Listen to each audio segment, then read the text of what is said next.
A revolution is underway. A transformation in our understanding of life on Earth. Using new technologies, reaching for new insights, scientists are writing a new history of the animal kingdom. By studying nature's unsung heroes, creatures almost beyond our imagination, they are uncovering the deepest roots of our own origins. The whole field is open again. We're back to investigating where we came from. It is the story of animal life and how it came to be. An epic tale that can finally be told. Like all good stories, it begins with a quest for basic answers about life itself. Where did we come from? Was there a first animal, one that gave rise to us all? I'm obsessed with learning where we came from. Where did the organisms come from that gave rise to complex animals? Incredibly, a first animal group has now been identified. A mysterious creature whose descendants are still alive today.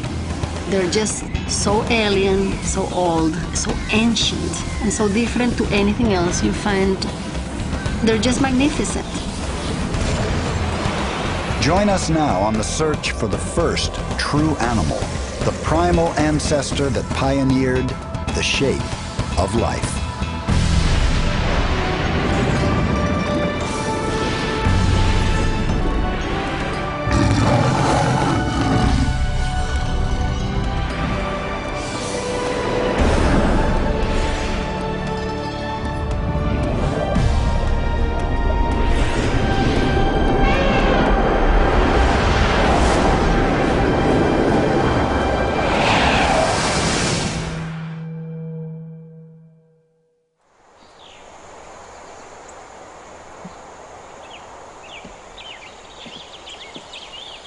Biologist Rudy Raff doesn't appear to be much of a revolutionary. But he is a key scientist who is helping to forge a new understanding of how animals arose on Earth. He is helping to reconstruct a radically new history of animal life. 50 years ago, people would have thought we knew all that there was about animal evolution, about the relations of animals to each other. The whole field is open again. Genes and paleontology have opened these problems back up, and we're back to investigating where we came from. Raff and his colleagues are wrestling with mysteries that have perplexed scientists for centuries. The questions are as daunting as they are profound.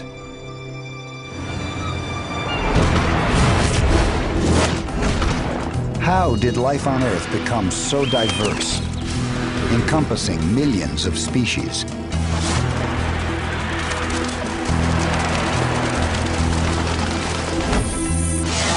How did animals come to be designed the way they are? And what do their shapes tell us of their history? How has the struggle to survive molded the shape of life? And what can we learn from the survivors?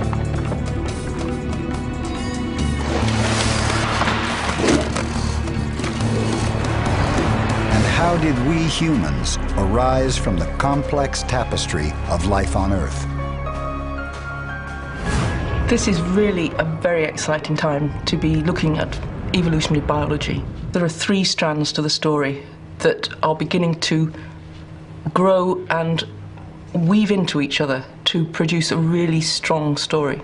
The first is paleontology, which is beginning to make new discoveries and has filled in a lot of gaps in our knowledge of extinct animals. Scientists are also deciphering the genetic secrets of how animals living today have acquired their shapes.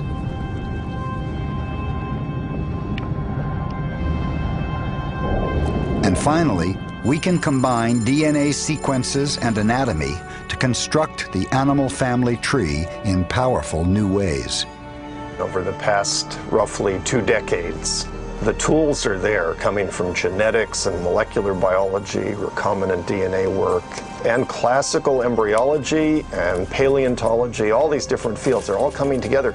And all of a sudden, people are talking to each other who never had any opportunity or reason to before.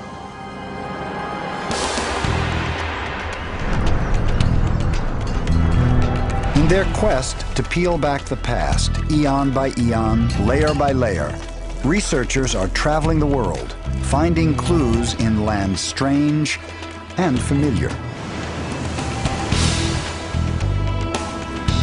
The case that they are building, the story they are writing, is filled with unpredictable twists and turns.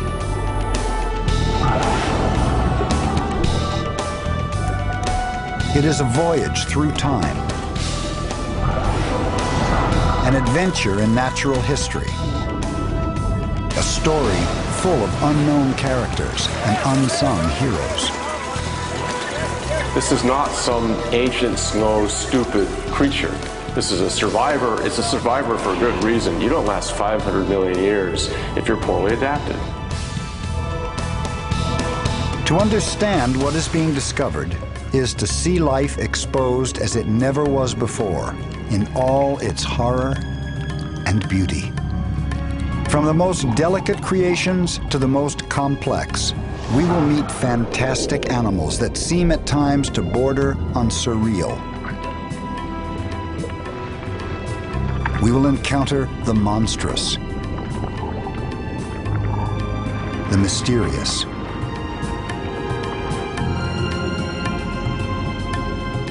and the truly marvelous.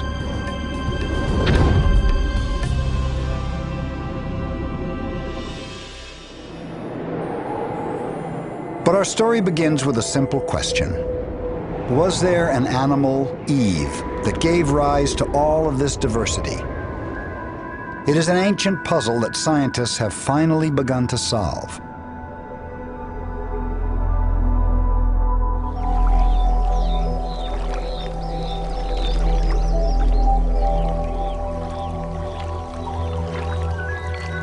The search begins in Indonesia, a nation of 17,000 verdant islands strung like jewels between the Pacific and Indian Oceans.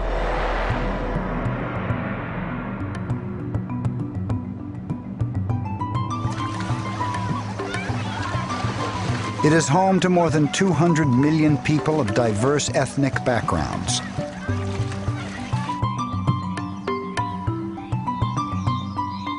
It also nurtures an enormous diversity of other living things.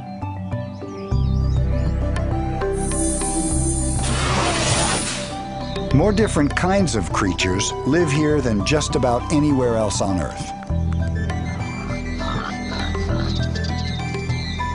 Tropical forests cling to the steep slopes of volcanoes, which rose from the bottom of the sea.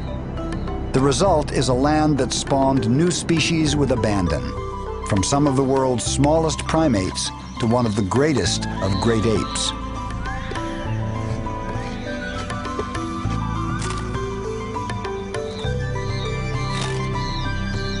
This kaleidoscope of life is a lure for scientists, especially those trying to sort out the evolution of animal life. Among them is Spanish-born biologist Cristina Diaz. She hasn't come to the island of Sulawesi for its lush forests, but for the diverse community that thrives in its undersea domain. For me, a biologist, to be here in Sulawesi, it's an event beyond my dreams. As it is one of the richest places on Earth in terms of biodiversity, and this makes me feel like I'm one of the luckiest people in the world. It's like having my own living laboratory to work and observe and experiment. I've been in Indonesia before as part of other expeditions, but I keep coming back because my favorite organism thrives under these waters.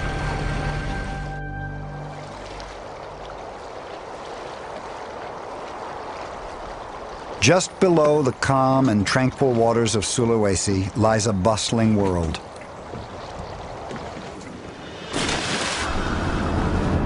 It is a place we can only visit briefly, but it is home to a spectacular variety of animal life.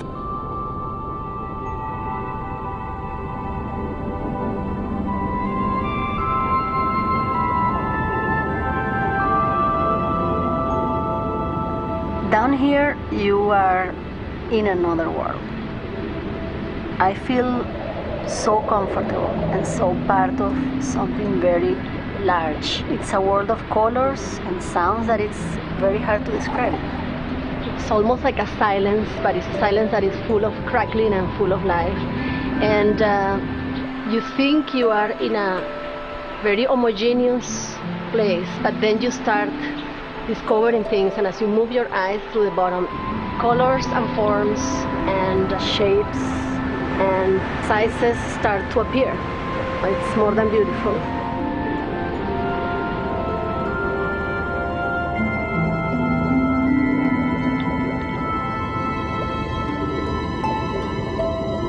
In this thriving seascape live familiar animals, as well as others both perplexing and alien.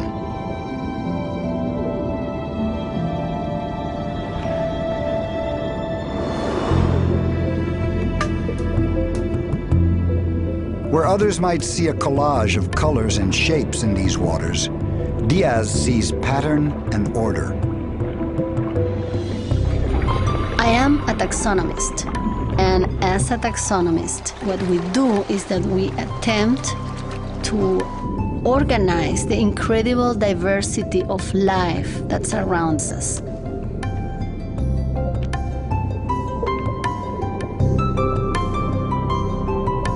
Diaz is part of a long line of scientists and philosophers determined to organize life and so make sense of it.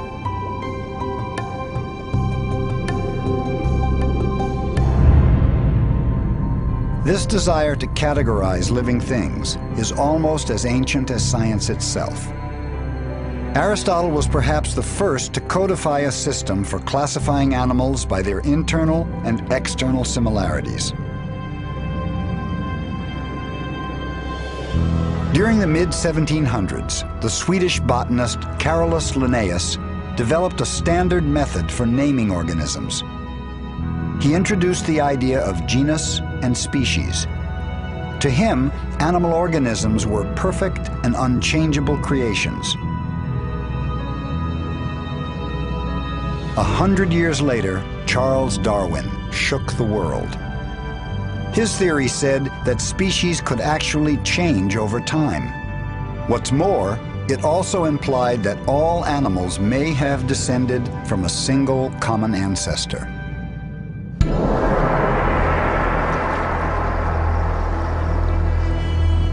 Darwin suspected if only we could travel millions and millions of years back in time, that we could witness the birth of the Earth's first animal. In the beginning, the Earth was devoid of living things. Then, about 3.5 billion years ago, something completely new appeared: life. For 2.5 billion years, single-celled organisms dominated the Earth. They were minuscule creatures, completely enclosed in a fragile membrane. These were living, pulsing beings, but they were not animals. Somehow, cells developed a language that allowed them to work together. When they did, it was a turning point for life on Earth. The very first animal had begun to take shape. But what was this first creature?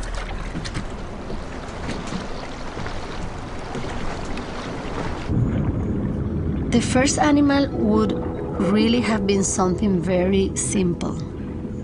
It would not have had a head, a brain, a mouth, or any internal organs, not even bones. It would have been something made up of a bunch of cells, a bunch of animal cells. Those cells would have to cooperate, to work together for the common good of the animal.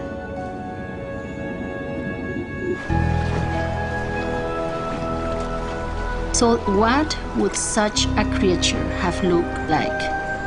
And even More importantly, is there anything like it still living today?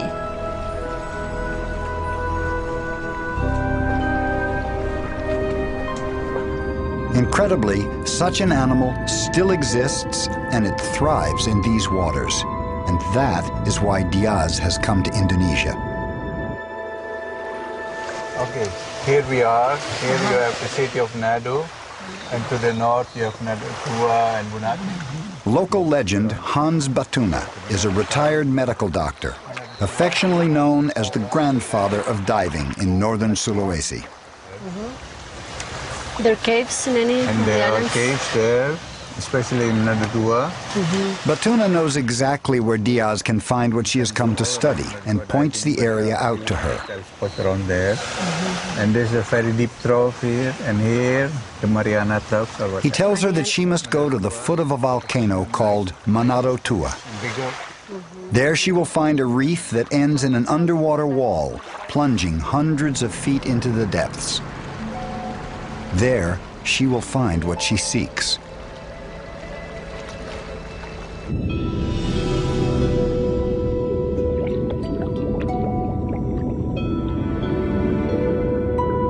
Ever since Darwin put forth his theory of evolution, scientists like Diaz have puzzled over animal origins.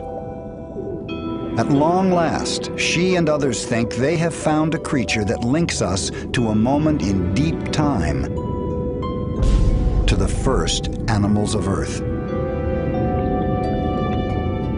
It is a creature that is somewhat alien in its appearance, a being without a nervous system, muscles, limbs, or a brain. Its body is defined by a loose assemblage of cells. It is the ancient sponge.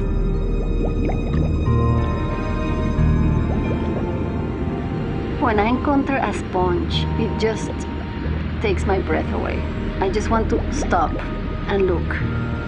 You know, they're just so alien, so old. I mean, so ancient and so different to anything else you find in the bottom of the sea.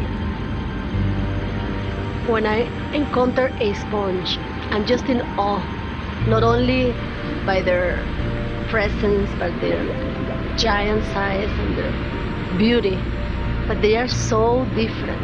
You know, they're just so different, and you just cannot stop yourself asking questions to this animal. What are you? How did you grow to this size?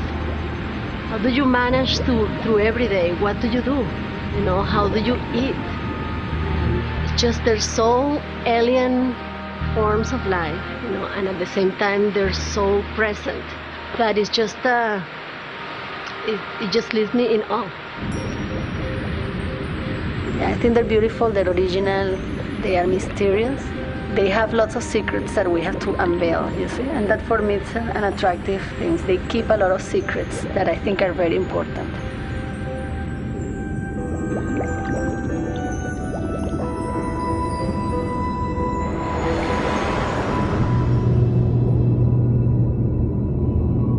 Sponges don't give up their secrets easily.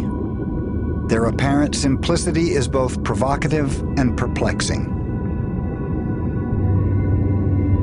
At a distance, they seem solid. But a closer look reveals a labyrinth of tiny holes, tunnels, and chambers. Unlike our bodies, sponges have no definitive shape. They are as varied as their many habitats.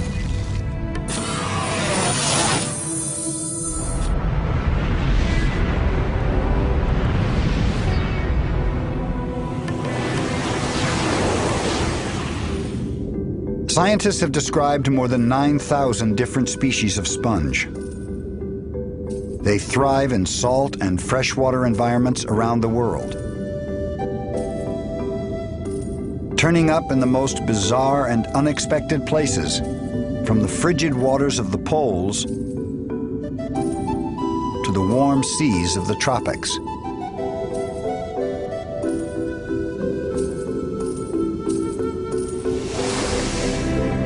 Diaz recognizes the sponge as a vibrant animal, but for centuries, scientists have debated whether in fact this was true.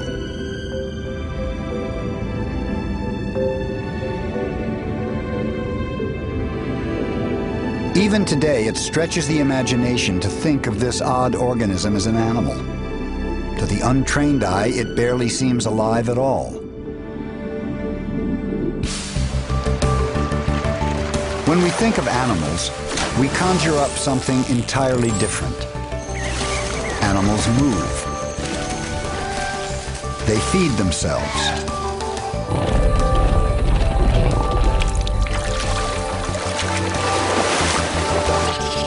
They reproduce and care for their young. They engage in fierce territorial battles.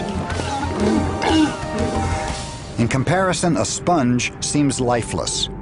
If it is an animal, it certainly conceals its true nature.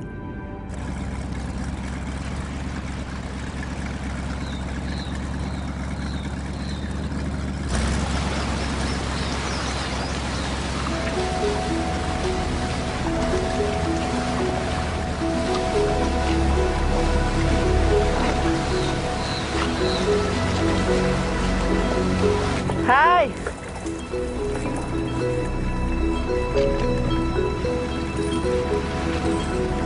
To help her unravel the mysteries of the sponge, Diaz has teamed up with biologist and conservationist Mark Erdman. Hi there, Christina. Hi. Welcome to Bunaken. Thank you. How's your diving been so far? It's been great. Good. Mostly shallow. Waiting for you to go deep.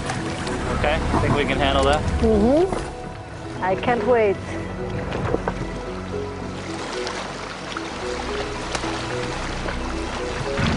Erdman has spent years as a marine researcher in Indonesia. He knows these waters and the reefs they harbor. Today, Diaz has her sights on a reef wall that drops hundreds of feet into the deep. Together, she and Erdman will descend the cliff face, searching for sponges that live only here. There's quite a few very interesting sponges down where the coelacanths live, down in the cave. Mm-hmm. Yeah. So many undescribed species in this area. The samples they collect will provide a window into a fascinating world, the microscopic realm, where sponges are most active and dynamic.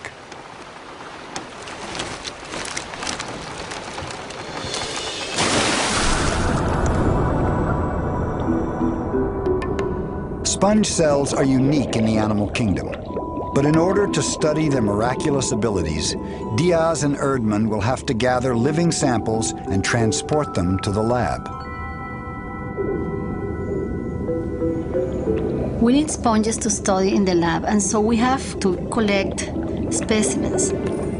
But we need to just cut a small section to be examined, and because it doesn't have a nervous system, we are not really hurting it. In time, the cut area will grow again as if nothing had happened to it.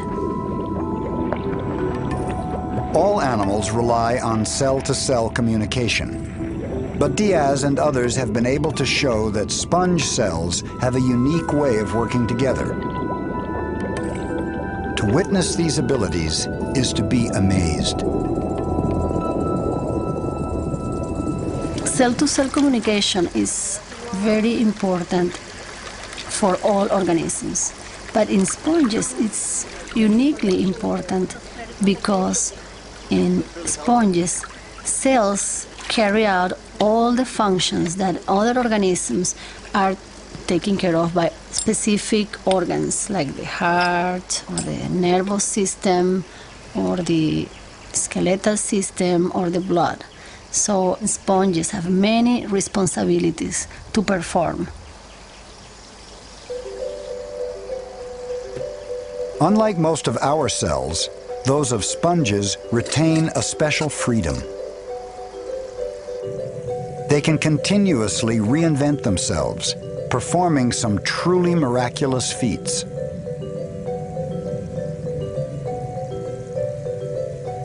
If a sponge is passed through a sieve, its cells are separated. But somehow the cells still recognize each other. Over several hours, they begin to come together, building many new sponges.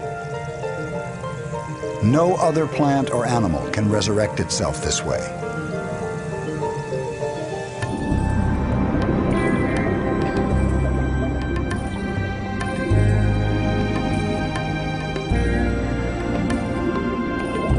While the sponge appears strikingly different from other animals, it does share some basic hallmarks of animal life.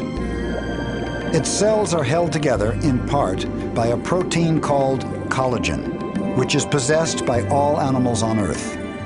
Collagen, which is the most abundant protein in the animal world, forms the supportive system for the sponge body. So either in the form of small fibers that all sponges have that give support to the cells, or in the form of strong and stout fibers that give rigidity and support that the sponge needs to achieve larger sizes. Most people, when they think of a sponge, they think on their bath sponge. And when you have a bath sponge in your hand, what you're holding is a soft skeleton that is made of collagen. But unlike the bath variety, many sponges aren't soft at all. In addition to the soft collagen of the bath sponge, many have millions of brittle crystalline spicules embedded in their bodies. Spicules are microscopic structures that help give a sponge its rigidity and form.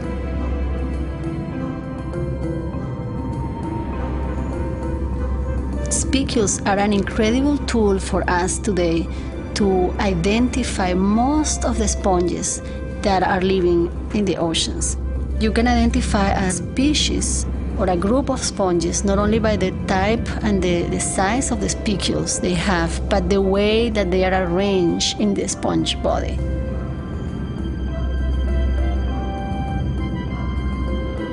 For most sponges, the glassy spicules act as a kind of fingerprint. Magnified, their dazzling array of shapes and sizes are as beautiful as they are unearthly.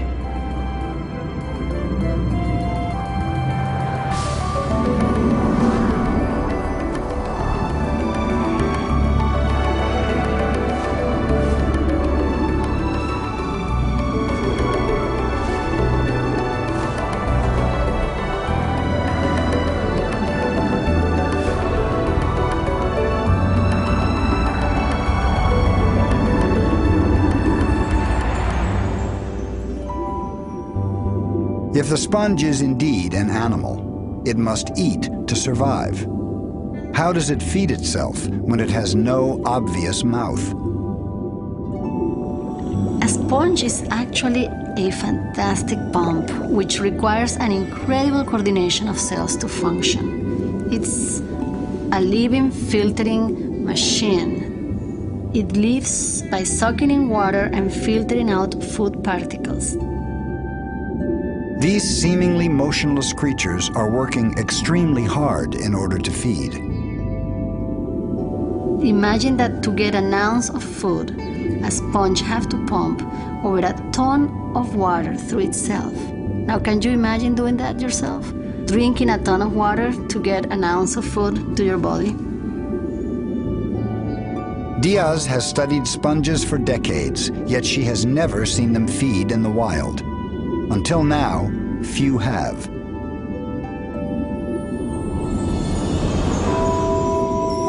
To make the invisible visible, Diaz injects a harmless colored dye into the water near the body of a sponge.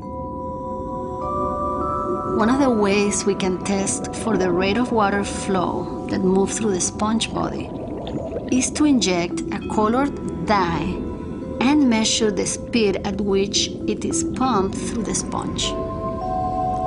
Actually, for me, this is the first time I've done this, and I've been really looking forward to the opportunity for years. And I'm so excited to try this experiment. When I start seeing the color dye coming out of the sponge in less than 2 seconds from when it was applied, I could not believe my eyes. This steady and strong continuous flow of water continuously coming out of the sponge was an incredible realization of the dynamic existence of this organism.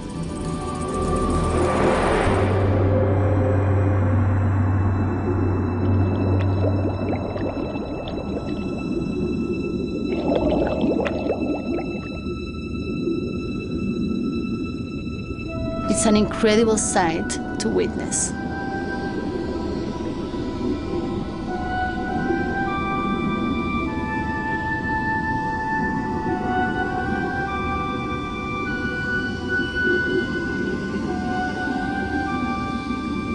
These ghostly exhalations are proof that the sponge is actively pumping. With no mouth, it sucks water directly through its sponge-like body walls, which are shot through with millions of narrow canals and tiny chambers. How does it do it? What secrets hide within the belly of this beast? The best way to find out is to enter one of the many portals into the sponge's secret inner world.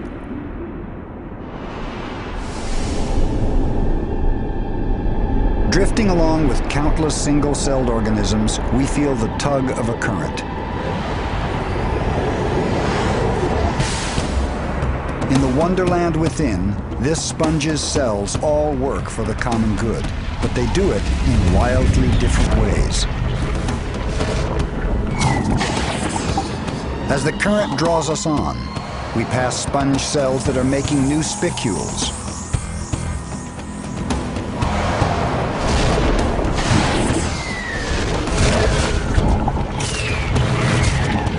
The walls themselves are treacherous. They can simply engulf their unfortunate prey.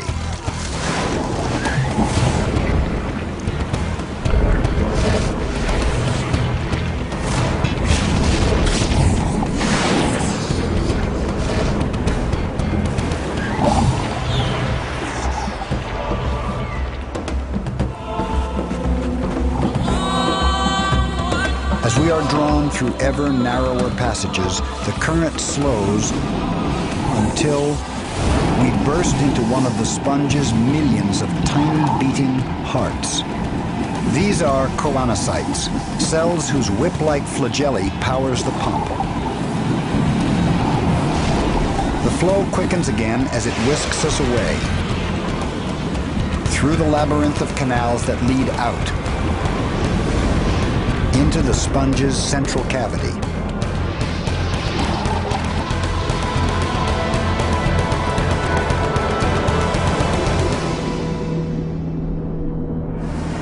What once seemed barely alive is actually a living animal, more complex than we could have imagined.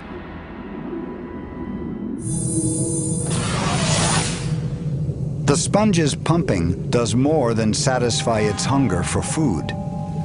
In fact, its sex life depends on pumping as well. 500 million years ago, these were the very first animals to reproduce sexually, the first to combine sperm and egg to create offspring.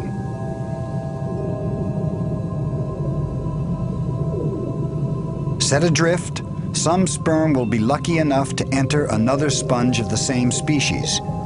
If the sperm are truly fortunate, they will fertilize the eggs within.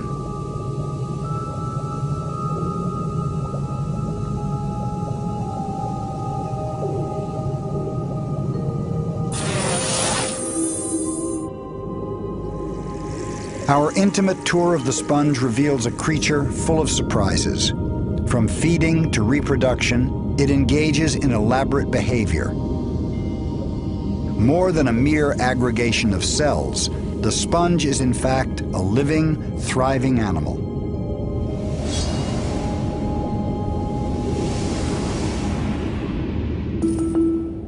Though of ancient design, sponges continue to thrive in today's diverse and crowded world.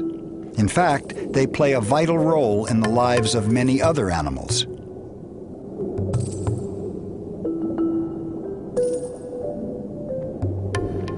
Since they first appeared, sponges have formed a multitude of strange symbiotic relationships.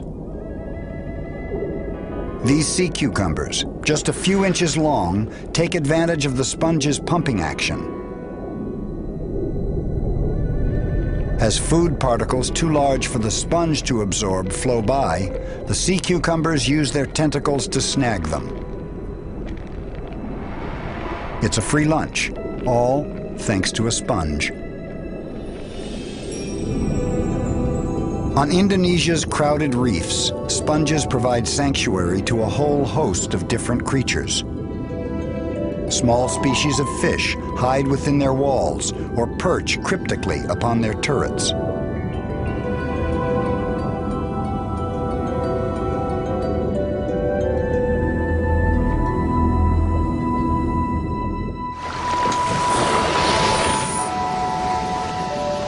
In return for a safe haven, some animals are willing to give up their freedom permanently. This little sponge is called Venus's flower basket. As it grows, it weaves its glassy spicules together, sometimes forming a living refuge for a pair of shrimp. Here they mate and grow. And if they become too large to escape, they are confined forever within this prison of spun glass.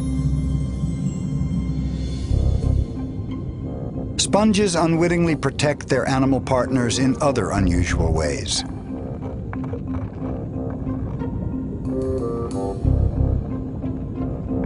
The sponge crab clips off a piece of sponge and then proceeds to wear it like a hat.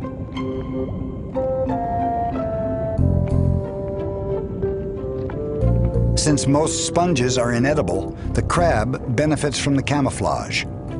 But not all sponges are so easygoing.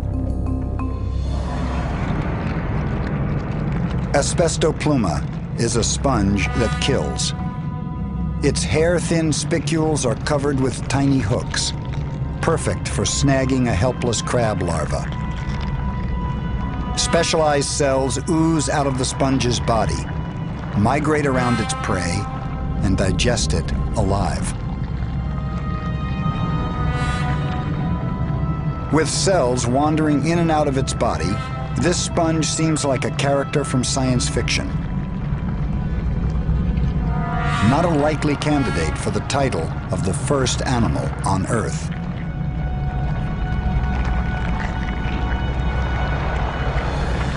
Yet sponges are ancient, so remarkably old that scientists have often wondered if they were our forebears. Could it be that these primitive creatures, so different from other life forms, gave rise to all the other animals, including us? The fossil record offers provocative clues. Some of the most compelling evidence comes from China. Imprisoned in limestone, ancient relics conjure up the distant past. These fossils are all that remain of some of the earliest multicellular animals. Though more than 550 million years old, some bear an uncanny resemblance to spicules found in modern sponges.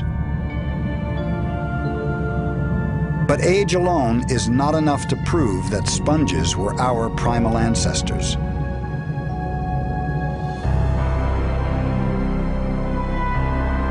Questions about the origin of animal life have long plagued thoughtful minds.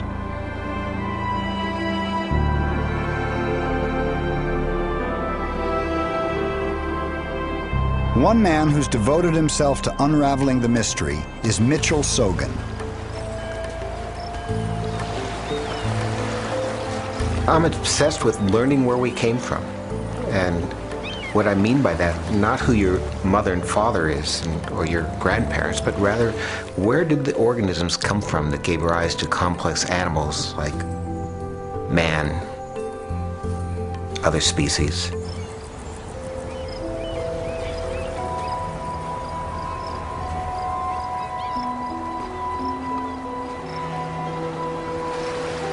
As an evolutionary biologist, Sogan pursues these questions at the nation's oldest marine station, the Marine Biological Laboratory at Woods Hole on Cape Cod.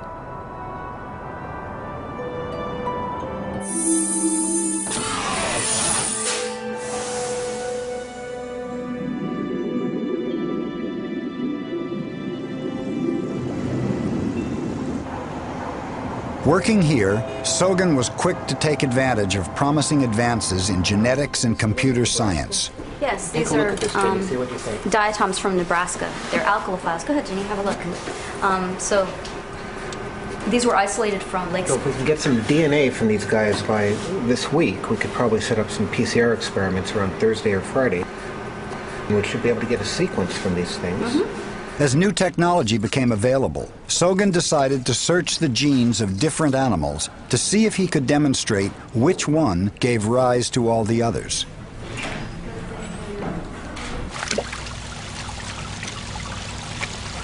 In looking for origins of animals, particularly from the perspective of a molecular evolutionist, you could take a top-down approach in which you say, I recognize that the first animals certainly were not cows or pigs or humans. They must have been something much more simple. So the top-down approach would be to try and predict which of the various animals that we know about, most likely from marine environments, are those that are likely to be early animals. Okay, so let's go after our sponge. In the 1980s, Sogan set himself a challenging task: to discover what creature lay at the base of the animal kingdom.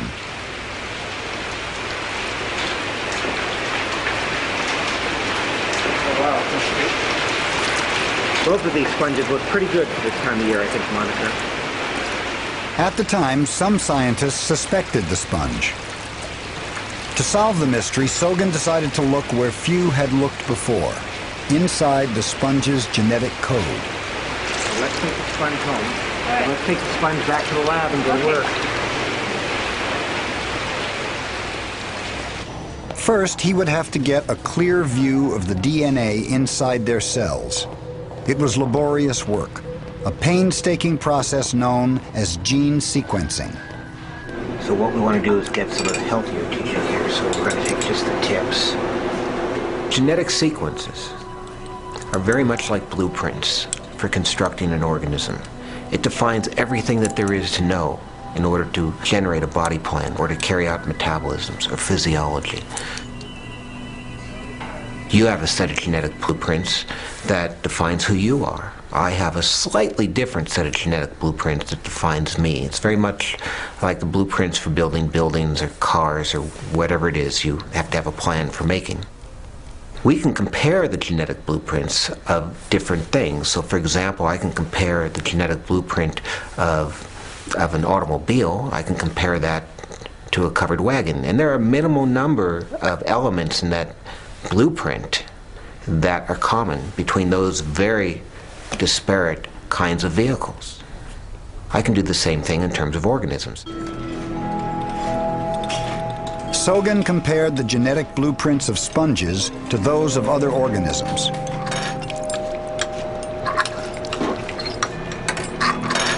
Just this physical agitation will be enough to disrupt and disintegrate the cells, and we ought to be able to get the DNA out of there pretty easily, Monica. Yeah. He focused on a gene they had in common.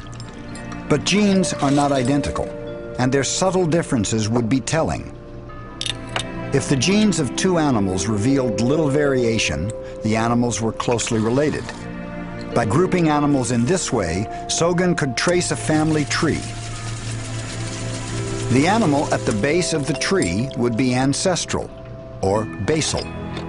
For a long time, biologists argued that sponges were basal to all other animals in an evolutionary tree.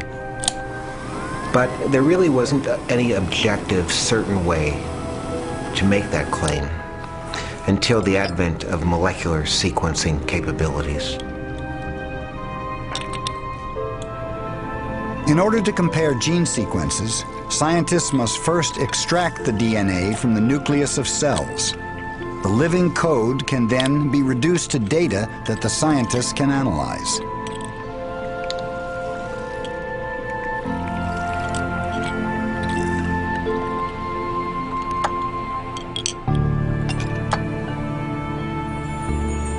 There is one magical moment when DNA can actually be seen with the naked eye.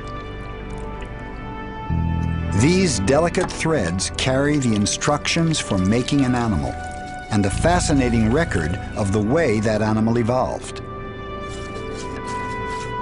This is the stuff of life. All life. All animals depend on these same molecules to give their bodies shape and form. It's proof of our kinship with all living things and of our common origin.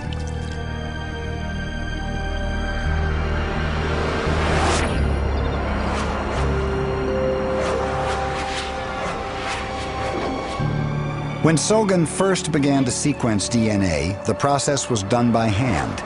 It took more than a year to get his first results.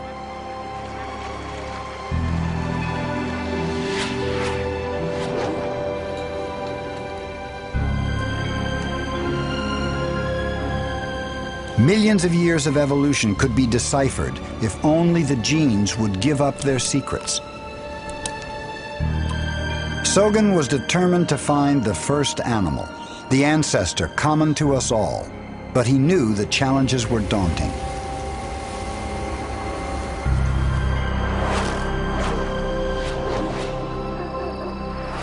Today, powerful machines have taken over the arduous task of analyzing genetic sequences. Dozens of different organisms can be compared at once. What used to take months of exacting lab work can now be done in a single day.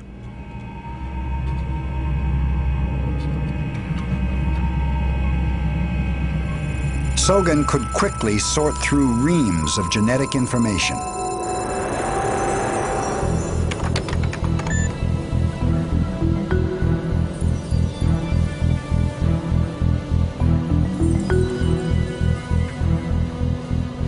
We pick out genes that we think are appropriate candidates to study, and we precisely determine the sequence of that gene from a sponge and compare it to the same gene that you find in a jellyfish, compare that to the same gene that you find in a fly, a fish, a frog, a human, etc.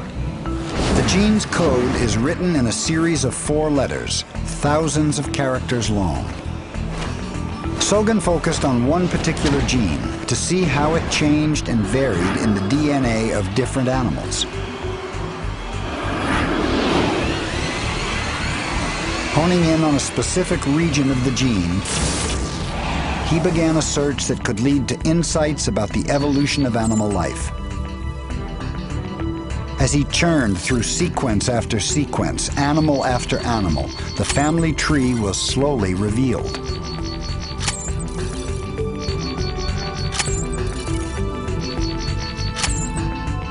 At the end of the long and arduous process, Sogan looked at the bottom of the tree and found his answer. At the base of the entire animal kingdom lay the sponge.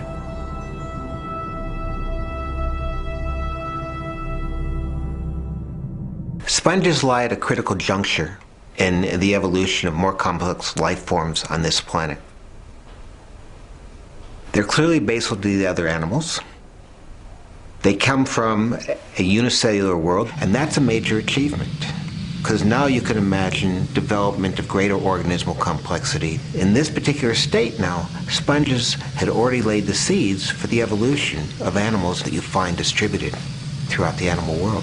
And the very fact that sponges lie at the base of the animals means that all other animals in some way, shape, or form would have come out of this simple architecture of an organism. Sogan discovered that sponges had transformed the nature of life. Where mainly single-celled creatures had thrived before, the sponge was the first multicellular animal with the genetic blueprint for living large.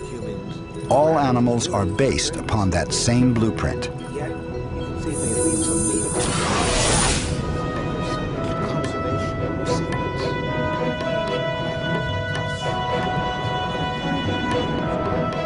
New technologies have allowed us to peer into the truly distant past and find our common ancestor.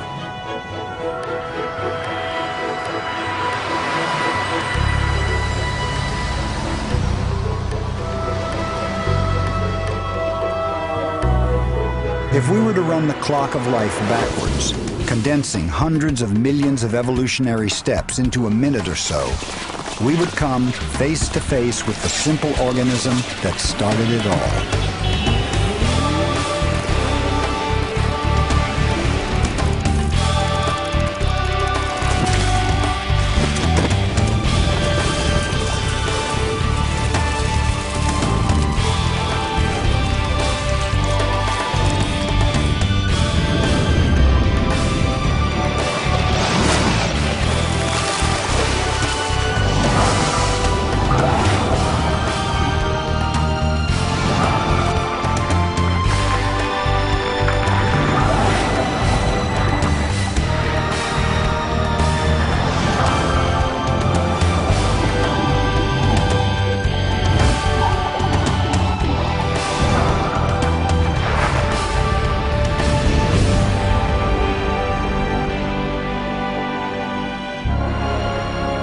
It has been a long journey, from the simple body plan of the sponge to one as complex and sophisticated as ours.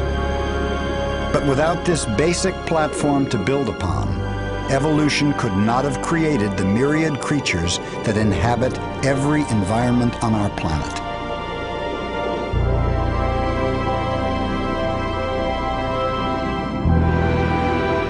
Once the sponge had passed on the basic blueprint for being a multicellular animal, the stage was set for life to burst forth in new and unexpected directions.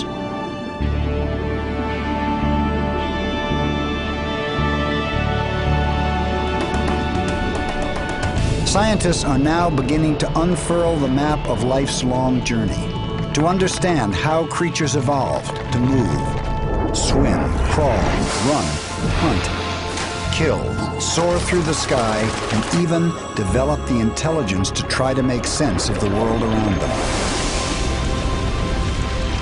It has been an unimaginably complex odyssey, starting with a simple creature rooted to the ocean floor. It is a saga that continues even now. The extraordinary events that gave rise to the shape of life still unfold.